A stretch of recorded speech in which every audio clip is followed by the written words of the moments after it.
Welcome back people. Welcome to our new series on JavaScript. So in this video, we will see what actually is JavaScript, where exactly does JavaScript run, and also what can you do with JavaScript. We already saw about HTML and CSS. Now let's learn JavaScript, the language that powers the web. During the early 90s, the website were mostly made of HTML and CSS and didn't have any functionality. Even the ones which did had to send a query or a request to the data server and fetch it from there.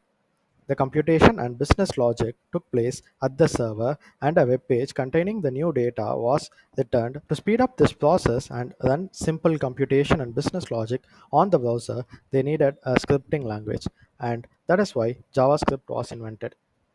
So, what actually is JavaScript? It is one of the most popular and widely used programming language if you want to build internet application, that is website that can process business logic on the browser, then JavaScript is your go-to language.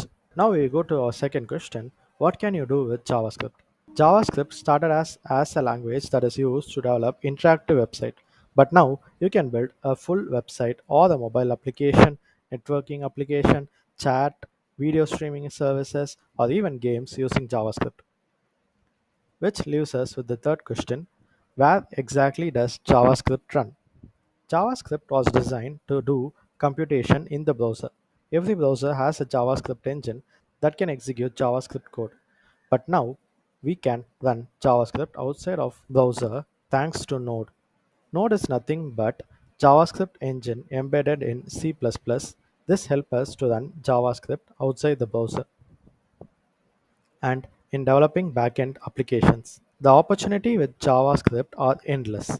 We will be using Google Chrome's developer tool to access JavaScript console. We will use it run most of our code that we write in this course.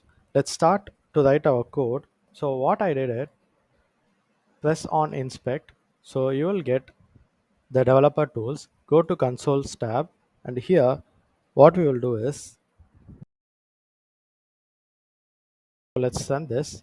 All you have to do is just press enter, and you have this printed or let's say logged in the console.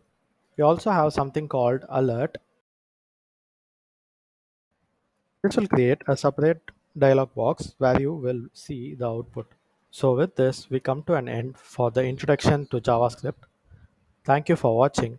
Do like, share and subscribe to Supporting Tech.